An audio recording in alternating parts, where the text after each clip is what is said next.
dipersilakan dengan segala hormat.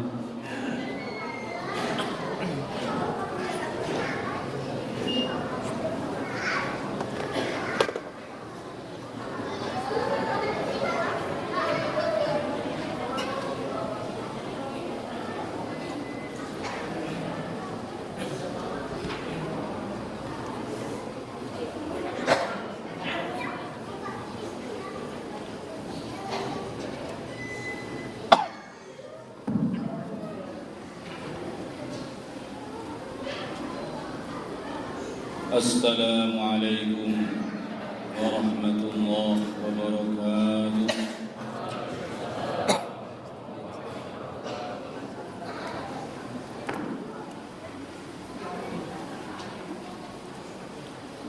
إن الحمد لله نستعينه ونستغفره ونؤمن به ونتوكل عليه ونعوذ به من شرور أنفسنا ومن سيئات أعمالنا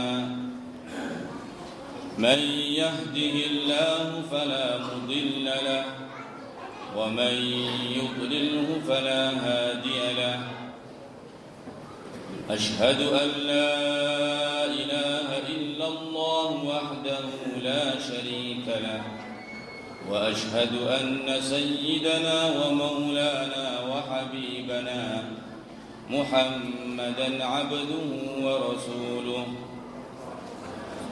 اللهم صل وسلم وبارك على سيدنا محمد وعلى آل سيدنا محمد كما صليت وسلمت وباركت على سيدنا إبراهيم وعلى آل سيدنا إبراهيم في العالمين إنك حميد مجيد.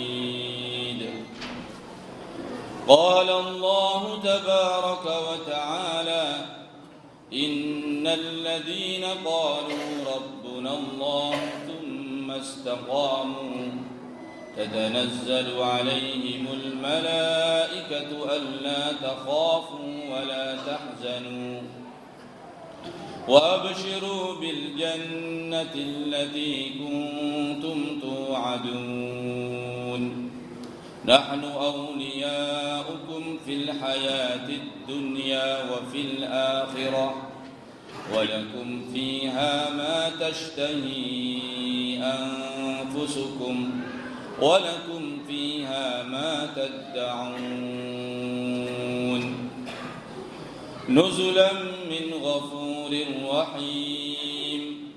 ومن أحسن قولا ممن دعا إلى الله وعمل صالحا وقال إنني من المسلمين.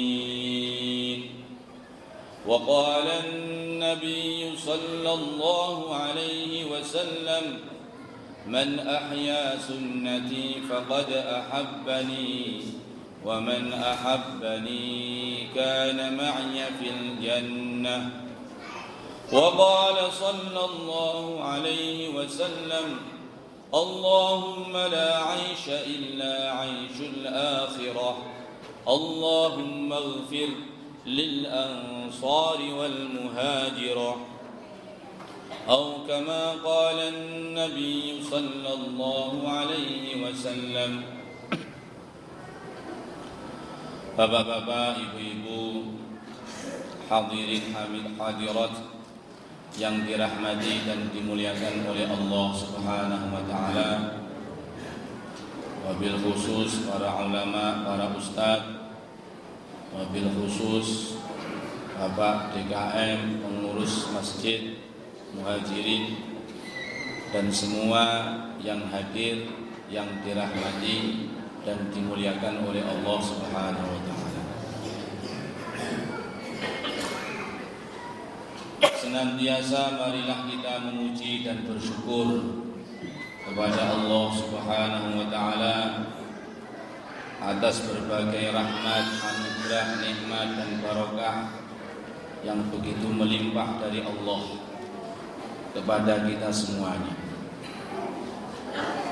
Kemudian marilah kita jadikan puji dan syukur kita kepada Allah Subhanahu wa taala adalah untuk memuji dan mensyukuri nikmatnya Allah yang paling agung, nikmatnya Allah yang paling besar, nikmatnya Allah yang paling nomor satu, yaitu nikmat iman, nikmat Islam, nikmat taufik ditolong oleh Allah untuk mengamalkan agamanya Allah, mengikuti tuntunan yang mulia baginda Rasulullah sallallahu alaihi wasallam.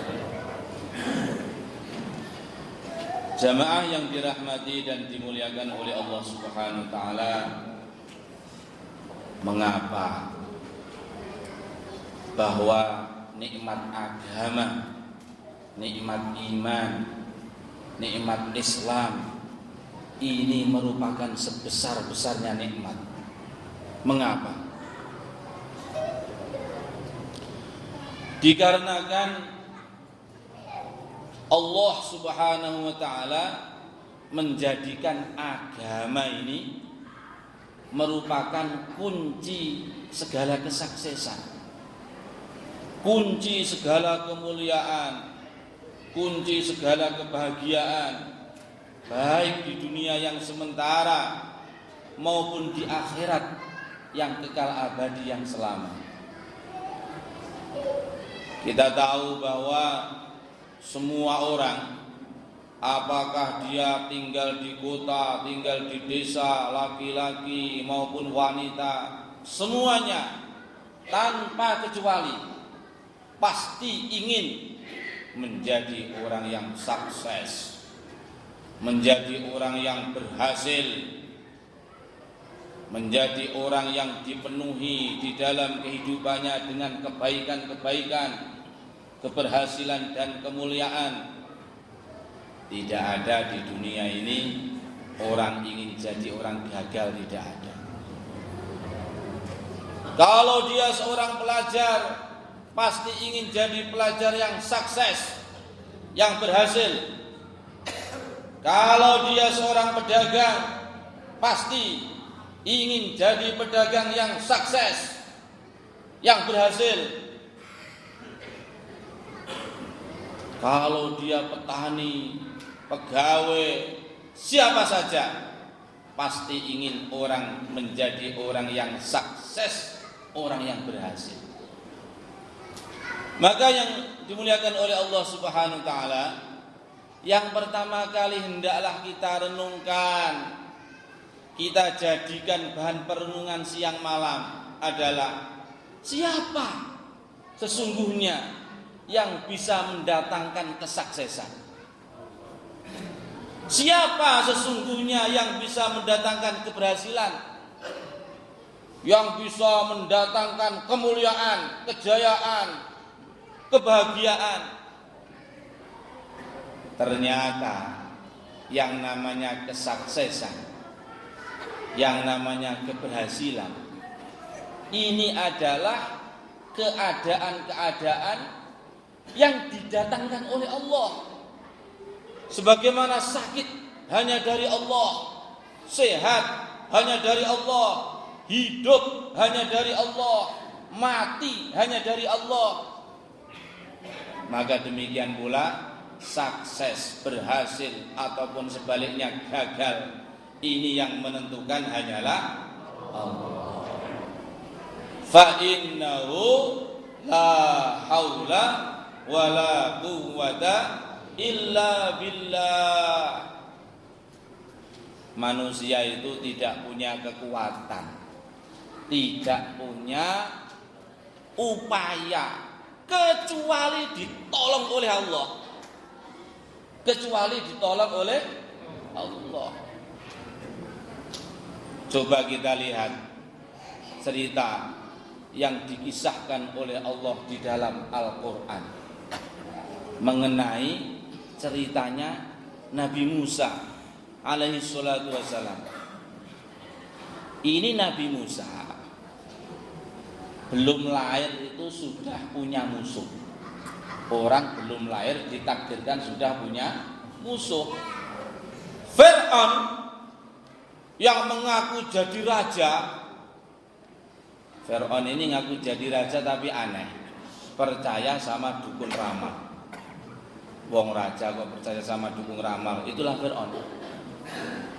Dikasih tahu, kalau kamu ingin langgeng kerajaannya, pokoknya nanti kalau lahir bayi laki-laki dari keluarga Bani Israel, bunuh seketika.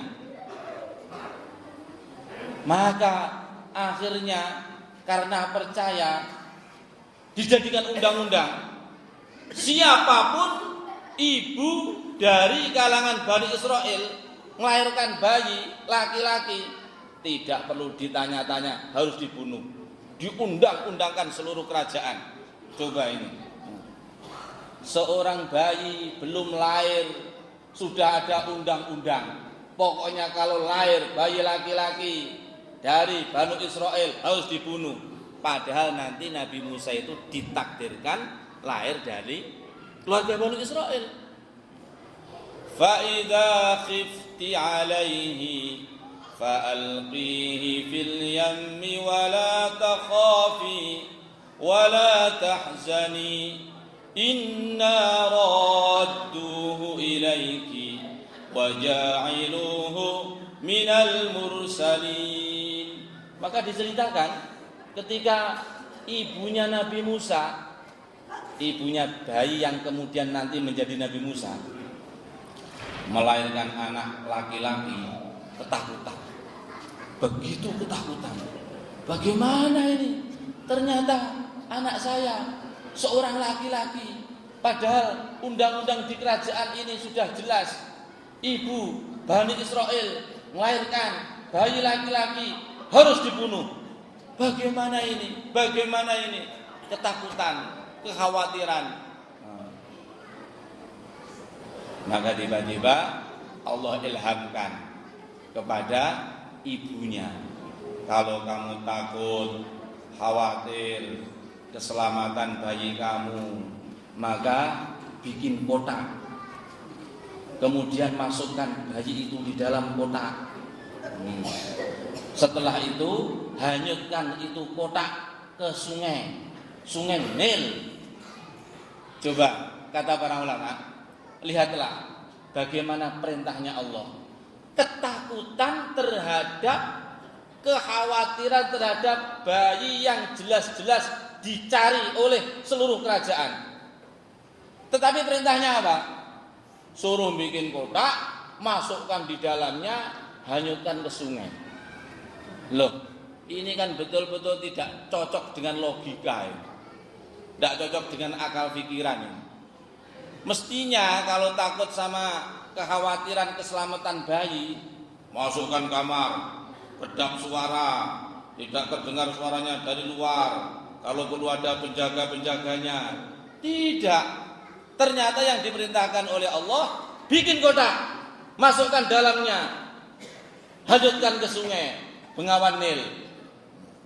Inilah kata para ulama bahwa banyak sekali perintah-perintahnya Allah itu tidak cocok dengan akal pikiran. Maka jangan kita ini ngukur perintah-perintahnya Allah dengan akal pikiran kita. Tidak nyampe akal pikiran kita itu. Kita ini punya otak ini begitu kecil, tidak nyampe. Maka perintah-perintahnya Allah itu jangan diukur dengan akal pikiran. Tetapi qalu sami'na wa ata'na. Kita dengar, kita atai, kita amalkan, kita yakin ini Allah ini pencipta langit, pencipta bumi, pengatur semuanya yang di atas, yang di bawah, yang dimanapun. Pasti tidak akan merintahkan sesuatu kecuali di belakangnya adalah kebaikan dan kebaikan. Kecuali di belakangnya adalah kebaikan dan kebaikan. Dulu jamaah yang dimuliakan, ada seorang nabi dari kalangan Bani Israel. Malam hari itu dapat wahyu itu aneh. wahyunya, besok pagi kalau kamu membuka pintu rumah kamu, maka perkara yang pertama kali kamu lihat wajib kamu memakannya. Maka begitulah, pagi hari dia buka pintunya, ternyata yang terlihat pertama kali adalah gunung. Padahal perintahnya wajib memakan yang pertama kali dilihat. Berarti maknanya wajib memakan gunung. Ini bagaimana ini suruh makan gunung ini? Tidak cocok ini dengan akal pikiran ini. Tetapi dia yakin ini perintahnya Allah, pemilik langit, pemilik bumi, pemilik segalanya, yang mengetahui yang lalu, yang sekarang, yang akan datang. Pasti di setiap perintahnya Allah adalah kebaikan dan kebaikan. Maka dia berangkat keluar dari rumahnya, berjalan dengan mantapnya. Mau kemana? Mau makan gunung. Begitulah ketika dia dekati itu gunung, ternyata gunung itu tambah didekati, dibikin oleh Allah tambah kecil. Semakin dekat semakin kecil, semakin dekat semakin kecil. Begitu pas di depannya, gunungnya oleh Allah dikecilkan, dirubah roti sak genggaman tangan. Bismillah, makan gunung. Itulah pula pelajaran mengenai Nabiullah Ibrahim alaihissalatu wassalam. Inni ara fil manami anni azbahuka fanzur madza tara. Coba Nabi Ibrahim berpisah dengan anaknya kurang lebih 9 tahun. Ibrahim itu kata para ulama dari bahasa Ibrani. Artinya ayah, Rahim artinya itu pengasih, penyayang. Anak yang sangat pengasih, penyayang. Sangat kasih dengan istrinya, sangat penyayang dengan anaknya. Berpisah 9 tahun lamanya, ketemu, tiba-tiba datang perintah Allah. Inni ara fil manami anni azbahuka fanzur madza tara. Disuruh nyembelih anaknya. Loh, apa sesuai dengan akal pikiran ini? Wong anak dirindukan, disayangi, dikasih suruh nyembelih. Tetapi Nabiullah Ibrahim punya pengalaman. Pokoknya kalau orang itu diperintahkan Allah, dikerjakan, pasti ditolong oleh Allah. Bentuknya bagaimana? Rahasianya Allah. Maka ringkas cerita, dia ambil pedang, letakkan di leher anaknya Ismail sambil memejamkan mata. Dalam riwayat diceritakan berkali-kali gagal. Setelah berkali-kali tiba-tiba muncrat darah. Terkejut khawatir ketika membuka mata, bukan darah dari leher si anak, tetapi darah dari seekor kambing. Kurban Habil, anaknya Nabi Adam, kurban manusia pertama kali yang diterima oleh Allah, disimpan di surga ratusan tahun untuk menggantikan Ismail. Jadi maknanya kata para ulama, sesungguhnya yang Allah perintahkan itu bukan untuk membunuh anaknya, bukan, tetapi adalah membunuh hawa nafsu. Hawa nafsu mencintai selain Allah, mencintai Allah melebihi yang lain. Jamaah yang dirahmati dan dimuliakan oleh Allah Subhanahu wa taala, maka ringkas cerita, ibunya bayi yang kemudian nanti menjadi Nabi Musa ngerjakan perintahnya Allah, membikin kotak, meletakkan bayinya, menghanyutkannya ke sungai. Ternyata itu bayi yang di dalam kotak itu berjalan justru menuju mengarah kepada istananya Fir'aun. Menuju mengarah kepada istananya Fir'aun. Pas di depan istana, pas Fir'aun di sana. Itu orang Jawa menyebut kutuk marani sunduk itu. Itu namanya kutuk marani sunduk. Dicari-cari datang sendiri. Maka ambil itu kotak. Disuruh ambil, maka diambil. Begitu dibuka, di dalam riwayat disebutkan Fir'aun itu begitu melihat itu bayi, hatinya langsung mengatakan, hadahu, ya ini yang saya cari-cari. Tetapi Nabi Musa sebagaimana firman Allah, wa alqaitu 'alaika mahabbatan minni wa litusna'a 'ala 'aini. Ini doa mahabbah ya. Ini doa mahabbah ya. Maksudnya bagaimana? Nah, itu bahwa siapapun melihat bayi Nabi Musa itu sekali melihat langsung jatuh cinta. Senang semuanya. Kecuali Fir'aun saja. Maka akhirnya orang-orang pada melihat, termasuk istrinya Fir'aun, begitu melihat langsung senang, jatuh cinta, langsung mengatakan, la taqtuluhu asa ayyan fa'ana aw nattakhidahu walada. Wahai suamiku, qurratu 'ainin li walak. Wah, ini bayi begitu menggembirakan untuk saya dan untuk kamu. Jangan disembelih ini. Itu Fir'aun sudah siap-siap nyuruh al-bujunya. Jangan disembelih ini. Lantas bagaimana? Sebaiknya bayi yang begitu menggembirakan ini kita angkat jadi anak angkat kita. Bagaimana? Langsung Fir'aun mengatakan, setuju. Coba itu. Maka kata para ulama, begitulah kalau Allah menghendaki. Undang-undang oleh raja besar di negara besar. Ini Fir'aun tidak main-main. Fir'aun itu tentaranya tidak kurang 1 juta. Indonesia punya berapa tentara? Berapa tentara? Tidak sampai ratusan ribu kan? Ini Fir'aun tentaranya 1 juta. Undang-undang oleh raja besar di negara besar untuk menghapusnya. Tidak perlu sidang-sidang, tidak perlu kekuatan, tidak perlu senjata. Cukup Allah gunakan mulut, 1 kalimat dari mulut seorang wanita.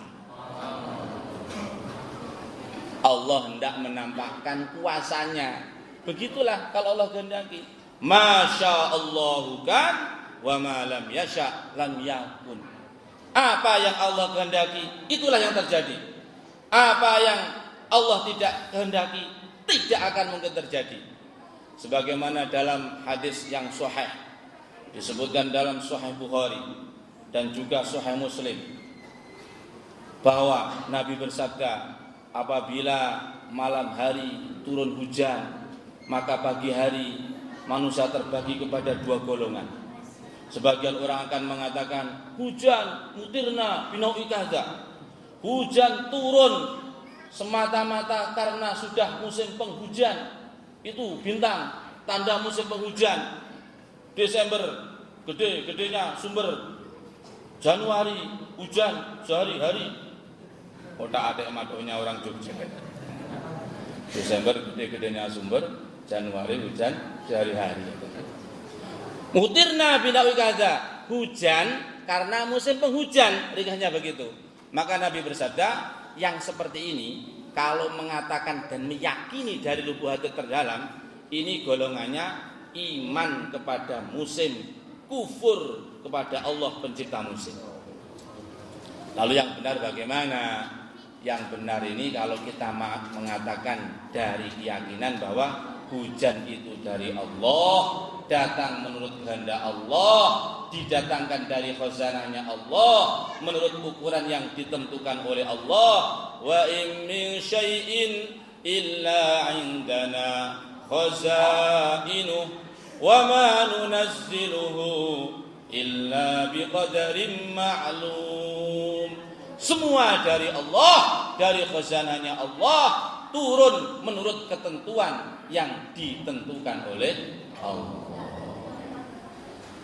Tetapi jamaah, bapak-bapak, ibu-ibu yang dirahmati dan dimuliakan oleh Allah Subhanahu wa taala.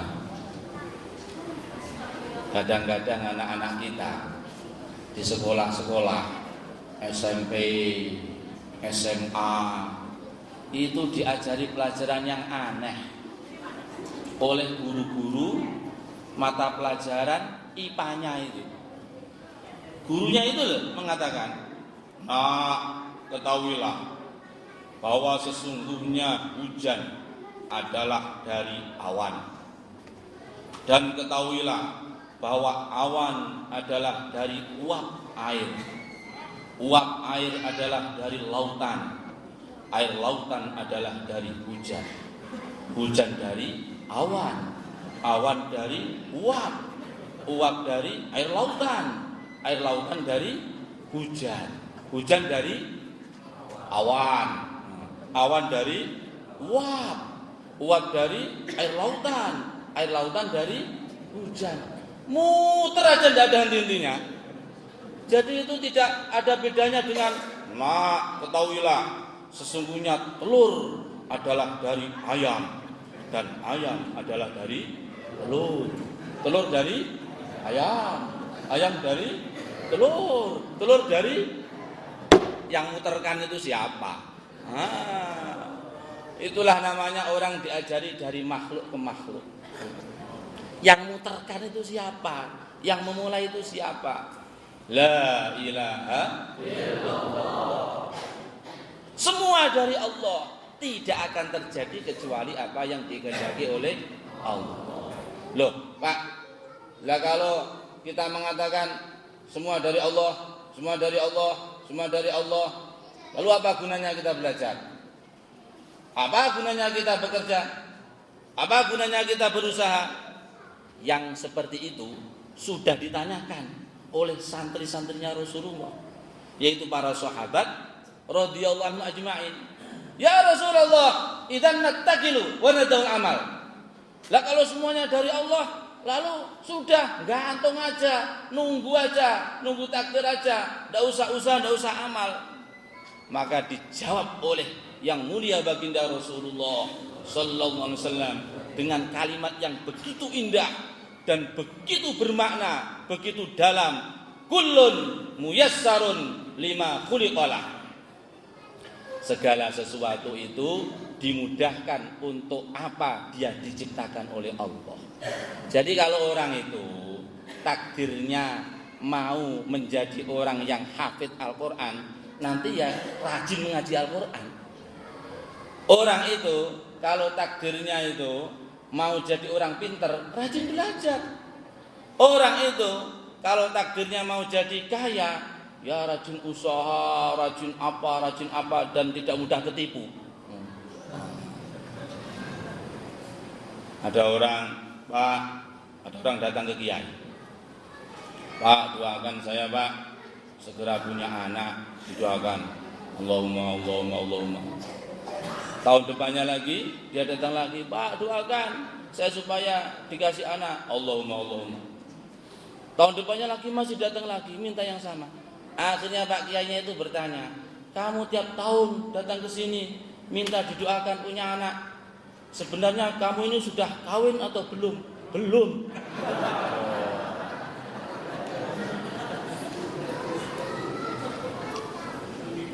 Jamaah yang dirahmati dan dimuliakan oleh Allah SWT, ini pertama kali kesuksesan, keberhasilan itu hanya datang dari Allah. Yang bisa mendatangkan hanya Allah. Kemudian yang kedua, karena yang mendatangkan kesuksesan dan keberhasilan hanya Allah, lalu bagaimana? Kesuksesan itu bagaimana? Menurut Allah itu kesuksesan itu bagaimana? Apakah kalau punya uang begitu banyak, harta melimpah ruah, lantas otomatis dengan sendirinya menjadi pribadi yang sukses? Kalau punya tabungan sak gunung, ATM bertumpuk-tumpuk, lantas otomatis jadi orang yang sukses? Ternyata tidak ada jaminan seperti itu. Justru di dalam Al-Quran ada kisah mengenai Qarun. Wa inna mafatihahu latanu bil usbati ulil quwwah. Qarun itu tidak ada. Cerita orang sekaya Qarun itu tidak ada. Jangankan hartanya, kunci tempat nyimpen gudang hartanya, kuncinya dipikul 40 orang itu keberatan. Lalu bagaimana berapa banyak hartanya itu? Makanya sekarang ada istilah mencari harta karun. Tetapi tidak ada orang yang ingin punya anak namanya dikasih karun. Ada enggak? orang hamil di Bintaro, doakan Pak, ini nanti kalau lahir laki-laki akan saya kasih nama Korun. Tidak ada. Karena apa? Itu lambang kegagalan, bukan lambang kesuksesan. Tidak jaminan harta. Apakah lantas kalau mempunyai kekuasaan, jadi raja, pimpinan besar, kekuasaan dipegang, lantas dengan demikian otomatis sukses, pribadi yang sukses? Tidak. Tidak juga. Di Al-Quran ada cerita mengenai Fir'aun. Fir'aun ini luar biasa. Fir'aun ini dalam satu riwayat memulai karirnya itu dari penggali kubur. Dari penggali kubur, naik jadi raja. Anaknya raja jadi raja, wajar. Anaknya menteri jadi menteri, wajar. Ini penggali kubur jadi raja. Oh, ini luar biasa ini. Kalah itu yang pasang-pasang gambar di pinggir jalan ini. Pilihlah saya, merakyat, santun. Masya Allah. Ini aneh, orang zaman sekarang ini aneh. Semua ini jadi, pilihlah saya itu tadi. Saya baru saja membaca berita itu di salah satu kota. Pimpinan rumah sakit di sana dengan bangga mengatakan, alhamdulillah Pak, dalam rangka menghadapi pemilu ini kami sudah menyiapkan 50 kamar calon orang stres. Pemilunya belum mulai, kamar stresnya sudah disediakan. Bagaimana ini? Jadi ternyata kekuasaan itu tidak menjamin kesuksesan. Diceritakan Fir'aun itu juga akhirnya menjadi contoh orang yang gagal. Lalu bagaimana? Kesuksesan itu bagaimana? Kesuksesan itu bagaimana? Allah Subhanahu wa taala telah menunjukkan kunci sukses bukan pada harta, kunci sukses bukan pada kekuasaan, kunci sukses bukan pada kawan-kawan relasi, kunci sukses adalah pada takwa. Wa may yattaqillaha yaj'al lahu makhraja wa yarzuqhu min haitsu la yahtasib. Pertama, antara lain untuk orang yang bertakwa Allah janjikan makhraja, solusi, jalan keluar untuk apapun masalah yang dihadapinya. Untuk apapun masalah yang dihadapinya. Sehingga dia pun kalau menghadapi masalah apapun pasti Allah beri jalan keluar. Sayyidina Abdullah bin Abbas radhiyallahu ta'ala anhuma beliau mengatakan, untuk orang yang bertakwa, misalnya kalaulah seluruh langit jadi tembaga semuanya, bumi jadi besi semuanya, untuk orang yang bertakwa tetap ada saja jalan keluar untuknya. Mengapa? Ditolong Allah. Dan orang itu di dunia itu semuanya itu orang punya masalah. Orang kaya punya masalah, orang miskin punya masalah, pegawai, pedagang, semuanya punya masalah. Semua orang yakin punya masalah. Mungkin satu-satunya orang yang merasa tidak pernah punya masalah mungkin orang gila saja. Pagi senyum-senyum, siang senyum-senyum, sore senyum-senyum. Jadi kalau kamu datang kepada kiai, Pak, doakan saya ini supaya jadi orang yang tidak punya masalah, itu minta gila. Semua orang itu punya masalah. Tetapi untuk orang yang takwa dijamin semua masalahnya ada jalan keluar untuknya. Jadi menyelesaikan masalah tanpa masalah bukan di Pegadaian itu. Apa masalahnya nanti di sana itu? Dengan takwa. Dengan takwa selesai masalah tanpa masalah. Ngamalkan perintahnya Allah, jauhi perkara yang dilarang oleh Allah, mengikuti tuntunan yang mulia baginda Rasulullah sallallahu alaihi wasallam. Wa may yattaqillaha yaj'al lahu makhraja wa yarzuquhu min haitsu la yahtasib. Satu, untuk orang yang bertakwa dijamin seluruh masalahnya itu ada jalan keluarnya. Di dalam kitab Fadilah Sedekah itu ada cerita, ada cerita mengenai orang yang punya kena masalah dengan pengadilan. Ini orang itu tinggal di kampung. Untuk pergi kota dia harus nyeberangi sungai, naik perahu. Lalu ditentukan hari ini, tanggal ini dia harus pergi ke kota untuk menghadapi persidangan. Kalau tidak dia akan kalah, dihukum.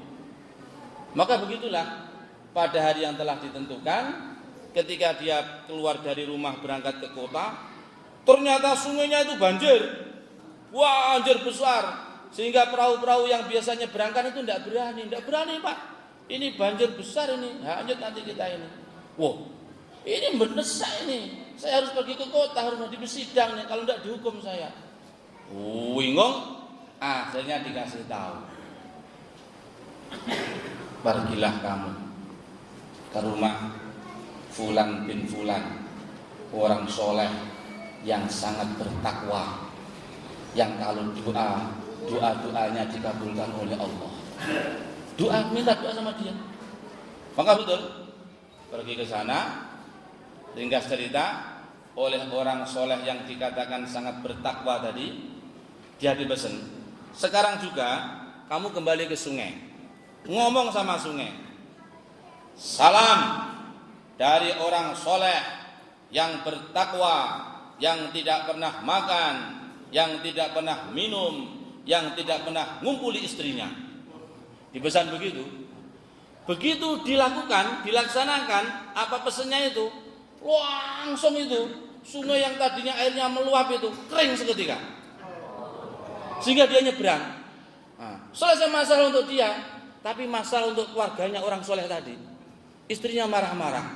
Lah, bagaimana kamu ngajari orang berbohong? Kamu katakan tidak pernah makan, tidak pernah minum, padahal tiap hari berpiring-piring nasi kamu habiskan. Kamu katakan tidak pernah ngumpul istri. Lah ini saklose ini anaknya siapa ini?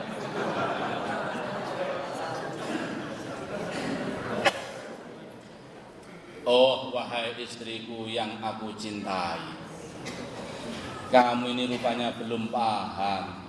Saya ini memang makan, memang minum, tapi bukan sekedar nafsu, tetapi karena takwa, karena ikut perintahnya Allah, wa kulu washrabu. Dan saya ini juga ngumpuli kamu, tapi bukan hanya sekedar nafsu, tetapi karena ikut perintahnya Allah, sunnahnya Rasulullah, sedekah kepada istrinya. Jadi apapun yang dilakukan oleh orang bertakwa, makhraja, ada jalan keluar. Kemudian yang kedua antara lain, wa yarzuquhu min haitsu la yahtasib. Untuk orang yang bertakwa dijamin rezekinya oleh Allah, bahkan Allah akan datangkan dari jalan yang tidak disangka-sangka. Seperti ceritanya Sayyidah Maryam Al-Batul, seorang wanita yang solihah, diabadikan ceritanya di dalam Al-Quran.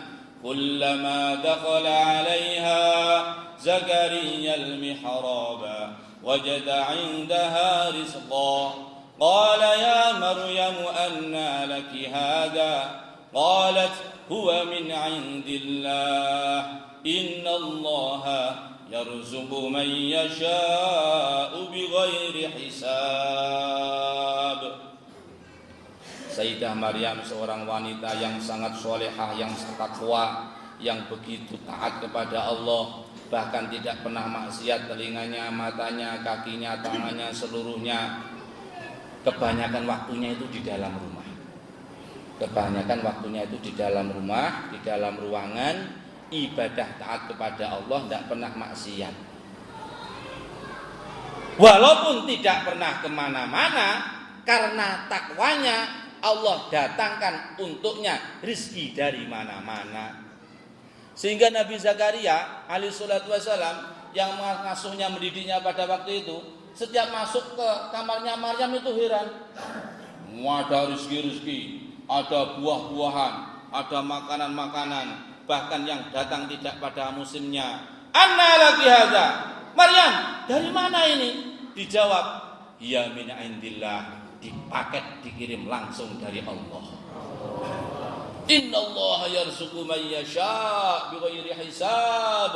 Allah berkuasa mendatangkan rezeki untuk siapa saja yang dikehendakinya dari jalan yang tidak disangka-sangka. Jadi ibu-ibu, kaum wanita, asal ada takwa, walaupun di rumah saja, nanti rezeki Allah akan datangkan dari mana-mana. Tidak perlu ke Korea, ke Jepang, ke Taiwan, mandikan anjingnya orang kafir. Innalillahi wa inna ilaihi raji'un. Tidak perlu seperti itu. Asal ada takwa, nanti Allah akan datangkan rezeki dari mana-mana. Tetapi kalau tidak ada takwa, walaupun kemana-mana tidak datang rezekinya. Takwa. Saya itu tahun baru itu diundang pengajian ke Kolaka. Kolaka itu dekat Kendari, Sulawesi Tenggara. Waktu tiba di sana itu heran, ada tumpukan tanah itu tinggi-tinggi di dekat pelabuhan. Saya kira itu untuk nguruk pelabuhan pantai, reklamasi seperti Ahok kemarin itu. Ahok itu rahimahullah atau lanatullah. Tidak usah sebut aja. Itu ya, tumpukan tanah itu menggunung. Heran itu. Ini tanah ini mau dibikin apa ini? Uruk pantai ya? Tidak, Pak. Ini tanah di sini ini sekaligus mengandung nikel, mengandung emas, mengandung kron. Kron itu katanya yang bahan untuk anti tayang itu lah, kayak ini itu lah. Itu kan ini. Lalu terus ini mau kemana ini? Ini langsung dibawa ke luar negeri, dibeli oleh orang Cina. Di sana itu Pak, di Cina itu timbunan tanah dari Kolaka ini ditimbun sampai besarnya itu sak kabupaten. Jadi disinilah satu-satunya tempat orang bisa menjual tanah air. Jadi orang menjual tanah air, tanahnya itu dijual. Di dalamnya ada airnya ada itu. Maka ketika saya bicara dengan Pak Bupati, betul itu. Jadi masalahnya kita ini bukan kurang sumber alam, bukan kurang macam-macam, bukan. Kenapa kok rezekinya belum datang? Karena kurang takwa kita ini. Subhanallah, di Kolaka begitu, di mana-mana. Jadi maka takwa, dengan takwa la fatahna alaihim barakatim minas sama'i wal ard walau an ahlal qura amanu wattaqau la fatahna alaihim barakatim minas sama'i wal ard. Asal ada takwa, barokah dari bumi, barokah dari langit Allah akan datangkan. Wa may yattaqillaha yaj'al lahu min amrihi yusra. Yang ketiga antara lain, untuk orang yang bertakwa, urusannya dimudahkan oleh Allah. Dimudahkan oleh Allah. Urusan apapun, pribadi, keluarga, rezeki, masyarakat, dimudahkan oleh Allah asal ada takwa. Sayyidina Ali bin Abi Thalib radhiyallahu anhu hari itu pergi ke pasar, membawa uang 4 dirham. Bawa 4 dirham. Maka tiba-tiba ada pengemis miskin minta-minta, kasihan sekali, keadaannya memelas. Akhirnya ringkas cerita 4 dirham itu disedekahkan dengan keyakinan manja abil hasanati falahu asyru amsalihha. Satu kebaikan diganti 10 kebaikan, sedekahkan. Lalu pergi ke masjid. Di masjid itu loh ketemu orang itu nuntun kambing. Sayyidina Ali, ini kambing mau saya jual. Kamu mau mbak tidak membeli? Lu tidak bawa uang saya. Terserah, yang penting kamu beli saja. Bayar apapun silakan. Tidak harus sekarang. Yang penting mau membeli saja. Berapa kamu jual? Ini saya jual 60 dirham. Ya sudah, kalau mau dibayar kapan-kapan letakkan di situ. Diikat. Lalu ditinggal pergi. Buang air, lalu ke masjid. Habis buang air, ada orang datang. Sayyidina Ali, ini kambing milik siapa? Milik saya. Boleh tidak saya beli? Boleh. Berapa? Dijual 100 dirham. Coba itu 60 dirham belum dibayar, sudah ada orang membeli 100 dirham. Untung berapa? 40 dirham. Satu kebaikan dibalas 10 kali lipatnya. Takwa. Wa may yattaqillaha yukaffir anhu sayyi'atihi wa yu'zim lahu ajra. Bertakwa kepada Allah, dosa-dosanya diampuni oleh Allah, pahalanya diagungkan oleh Allah. Innallaha ma'al muttaqin. Orang yang bertakwa di mana-mana disertai dan ditolong oleh Allah. Jadi ringkasnya, kalau ingin sukses dunia akhirat, datangkan sifat takwa. Lalu di mana kita mencari mendatangkan sifat takwa itu di mana? Yang mulia baginda Rasulullah SAW beliau bersabda, al masjidu baitu kulli taqiyyin. Masjid itu adalah rumahnya setiap orang yang bertakwa. Maknanya kata para ulama, semakin kita di masjid, semakin meningkat takwanya. Tambah lama di masjid, tambah takwanya. Bagaimana tidak? Sebagaimana disebutkan dalam hadis riwayat Imam Bukhari, orang duduk di masjid yang penting dalam keadaan wudu tidak batal. Selama itu Allah akan kirim malaikat mendoakannya. Allahumma ighfir lahu, Allahumma arhamhu, Allahumma ighfir lahu, Allahumma ighfir lahu. Ya Allah ampuni dia, ya Allah rahmati dia, ya Allah ampuni dia, ya Allah rahmati dia. Duduk di masjid sak jam, didoakan malaikat sak jam. 10 jam. Yang doakan siapa, Pak? Malaikat. La ya'sunallah ma amarahum wa yaf'alun ma yu'marun. Tidak pernah maksiat, terus maknanya doanya pasti dikabulkan oleh Allah. Doanya apa? 2. 1, ampuni dosanya. 2, curahkan rahmat untuknya. Kita ini kalau diampuni dosanya, mati kapanpun tidak masalah, surga tempatnya. Kita ini pusing keliling, masalah ini, masalah keluarga, masalah istri, masalah ekonomi, masalah politik, masalah ini, masalah itu. Mengapa? Karena belum diturunkan rahmatnya. Kalau sudah diturunkan rahmatnya, selesai masalah. Kalau sudah diturunkan rahmat oleh Allah, selesai masalah. Berarti maknanya di masjid selesaikan masalah. Maka itulah di masjid pusat takwa, di masjid tempat mendatangkan takwa, di masjid tempat mendatangkan macam-macam kebaikan. Maka bagaimana, alhamdulillah, masjid-masjid kita bagaimana kita tambah hari tambah kita makmurkan, insyaallah. Dan ini penting, Pak. Ini penting ini. Penting bagaimana? Maksudnya, alhamdulillah di antara teman-teman jamaah yang sudah ke masjid itu, selain istiqomah makmurkan masjid, ngajak yang lain. Kalau tidak bahaya. Contohnya, misalnya di masjid Muhajirin ini. Di masjid Muhajirin ini yang sudah jamaah berapa, Pak? Kurang lebihnya. Yang istiqomah. Katakanlah di masjid ini yang jamaah istiqomah 100 orang. Saya ingin tanya, 100 orang yang sudah istiqomah jamaah di masjid ini muda terus apa lama-lama juga menjadi tua? Bagaimana, Pak? Muda terus apa lama-lama jadi tua? Jadi tua lah. Pertanyaan lagi, yang sudah ke masjid ini akan hidup terus atau lama-lama jadi mati? Mati. Jadi kalau 100 orang berangkat ke masjid, mati 1 tinggal berapa, Pak? 99. Mati 2, 98. Mati 3, 97. Mati 99. Jadi kalau kita tidak mikirkan, nanti lama-lama habis, gitu loh. Karena semua orang akan pergi mati.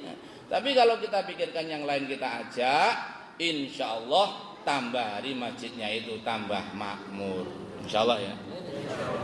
Dan itu berpahala besar. Ngajak orang untuk amalkan agama itu berpahala besar. Kemudian masjid ini bagaimana kita niatkan seperti masjidnya Rasulullah sallallahu alaihi wasallam. Pusat dakwah, pusat ilmu, pusat ibadah, pusat kebaikan, pusat semua kebaikan dan keberkahan itu di masjid. Maka masjidnya Rasulullah itu dikatakan seperti jantung bagi tubuh. Seperti jantung bagi tubuh. Masya Allah, ini ternyata tidak terasa ngajinya kita sudah hampir 1 jam. Bagaimana ini? Ngajinya diteruskan atau bagaimana? Kita ngaji, kita ini Pak ya, kadangkala ini ngaji, ibadah, sholat, ini terasa lama. Lama betul ngajinya ini Pak Ustaz. Lama betul ini sholat kita ini. Lama betul ini wiridan kita, zikir kita ini. Mengapa kita mengatakan itu? Karena belum dinampakkan pahalanya. Nanti di akhirat, kalau sudah dinampakkan pahalanya, kita akan mengatakan sebaliknya, kenapa cepat sekali ngajinya? Kalau tahu pahalanya seperti ini, kita ingin ngaji sampai jam 3 malam. Bagaimana sampai jam 3 malam? Demikian kurang lebih pengajian malam hari ini.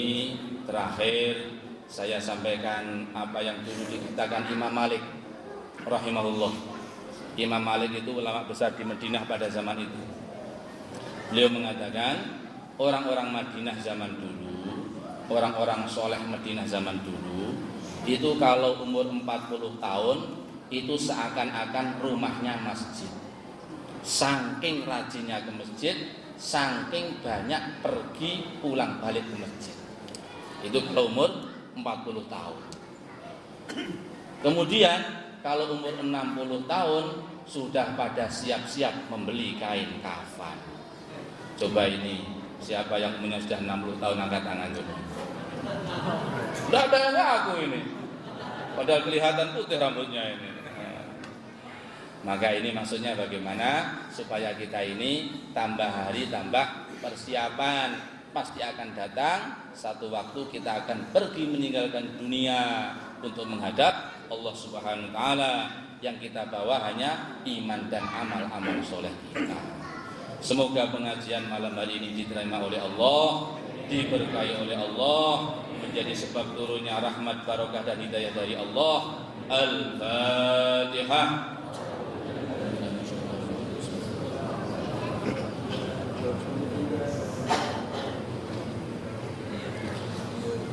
Oh ya, sedikit ini kami sampaikan beberapa teman-teman dari Jakarta, termasuk dari teman-teman Al-Muhajirin, beberapa waktu yang lalu ketika datang ke Temborok itu menyampaikan mohon doa restu bahwa nanti di Al-Muhajirin ini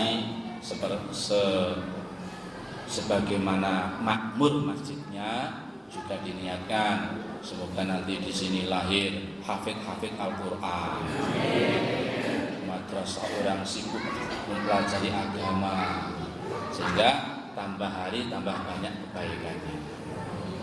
Kita doa sama-sama insyaallah. Alhamdulillahirabbil alamin, alhamdulillahirabbil alamin, alhamdulillahirabbil alamin. Allahumma shalli wa sallim wa barik ala sayyidina Muhammad wa ala ali sayyidina Muhammad kama shallaita wa sallamta barakta ala sayyidina Ibrahim wa ala ali sayyidina Ibrahim fil alamin innaka Hamidum Majid. Allahumma lakal hamdu kulluhu wa lakal mulku kulluhu wa lakal syukru kulluhu wa biyadikal khairu kulluhu wa ilaika yurja'ul amru kulluhu sirruhu wa alaniyatuhu. Ighfir lana ma madha min dhunubina wa 'asim lana fima baqiya min a'malina warzuqna a'malan shalihatan dhahiratan zakiyatan tarda biha 'anna wa tub 'alaina innaka antat tawwabur rahim. Ya Allah, ampunilah kami ya Allah.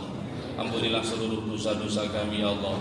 Ampunilah seluruh kesalahan-kesalahan kami ya Allah. Ampunilah seluruh maksiat-maksiat kami ya Allah. Ampunilah dosa-dosa kami ya Allah, yang kami tahu, yang tidak kami tahu, yang kami sengaja, yang tidak kami sengaja. Ampunilah seluruhnya ya Allah. Kemudian berikanlah kepada kami semuanya taufik untuk bertaubat kepada Engkau ya Allah, dengan taubat yang sesungguh-sungguhnya ya Allah. Tidak lagi maksiat sampai mati ya Allah, hanya taat kepada Engkau sampai mati ya Allah. Ya Allah, ampunilah untuk kami ya Allah, dan untuk kedua orang tua kami, untuk guru-guru kami, untuk kiai-kiai kami, untuk masyayikh kami, untuk santri-santri kami, untuk teman-teman seperjuangan kami. Ampunilah ya Allah untuk umat Islam di seluruh alam. Ya Allah, turunkanlah hidayah-Mu yang sempurna ya Allah. Hidayah untuk diri kami, hidayah untuk keluarga kami, hidayah untuk anak cucu keturunan kami, hidayah untuk keluarga dan kerabat kami. Hidayah-Mu ya Allah untuk penduduk kampung kami, kampung-kampung sekitarnya, dan kampung-kampung di seluruh alam. Ya Allah, turunkanlah hidayah-Mu di seluruh alam. Ya Allah, sebarkanlah hidayah-Mu di seluruh alam. Ya Allah, cepatkanlah hidayah-Mu di seluruh alam. Ya Allah, mudahkanlah hidayah-Mu di seluruh alam. Ya Allah, jadikanlah kami semuanya asbab hidayah-Mu di seluruh alam. Ya Allah, kebaikan-kebaikan dan barokah-barokah yang telah Kau berikan kepada Nabi Ibrahim dan keluarganya, limpahkan dan luberkan untuk kami semuanya ya Allah. Kebaikan-kebaikan dan barokah-barokah yang telah Kau berikan kepada baginda Muhammad sallallahu alaihi wasallam dan keluarganya dan sahabatnya, limpahkan dan luberkan untuk kami semuanya ya Allah. Kebaikan-kebaikan dan barokah-barokah yang telah Kau berikan kepada wali-wali-Mu, kekasih-kekasih-Mu, hamba-hamba-Mu yang Kau cintai ya Allah, limpahkan dan luberkan untuk kami semua ya Allah. Kebaikan-kebaikan dan barokah-barokah yang telah Kau berikan kepada kampung Makkah Mukarramah, kampung Madinah Munawwarah di zaman baginda Nabi dan zaman sahabat, limpahkan untuk kampung-kampung kami ya Allah, dan kampung-kampung sekitarnya, dan kampung-kampung umat Islam seluruhnya ya Allah. Ya Allah ya Rahman ya Rahim, berikanlah kepada kami iman yang sempurna, yakin yang mantap, ilmu yang bermanfaat, amal yang saleh yang makbul yang Kau terima, akhlak budi pekerti yang mulia, akhlak budi pekerti yang mulia ya Allah, badan yang sehat yang barokah, rezeki yang halal lapang dan barokah, anak cucu yang soleh solehah yang barokah, yang mengamalkan agama-Mu ya Allah, yang menyebarkan dan dakwahkan agama-Mu di seluruh dunia ya Allah.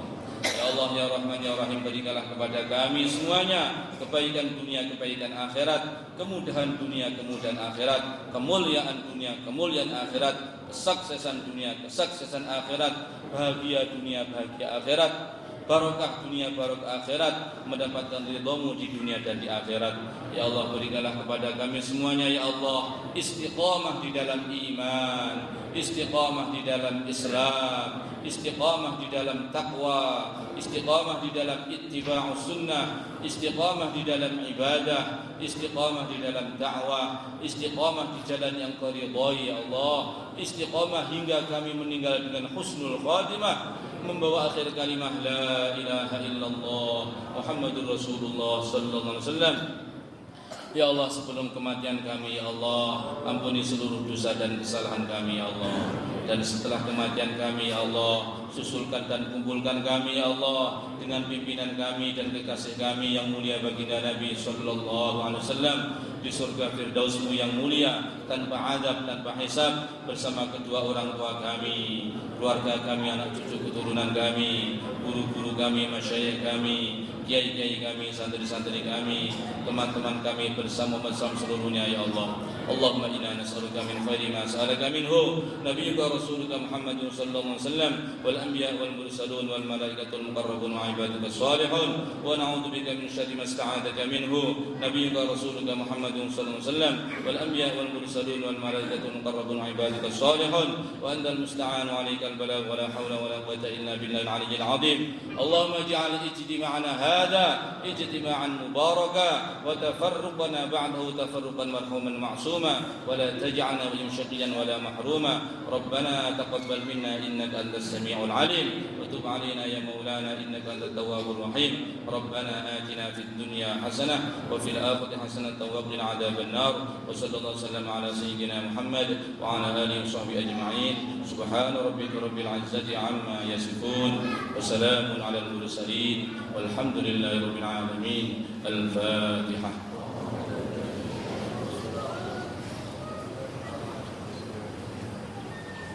Assalamualaikum warahmatullahi wabarakatuh.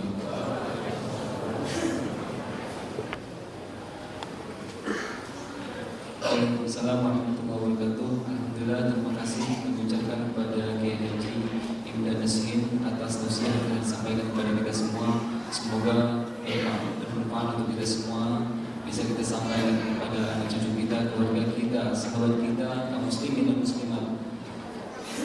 Selanjutnya berjemaah kami persilakan untuk menikmati hidangan yang telah disiapkan oleh tim khidmat Masjid Al-Hajri. Demikian dari saya. Wabillahi taufiq wal hidayah. Assalamualaikum warahmatullahi wabarakatuh.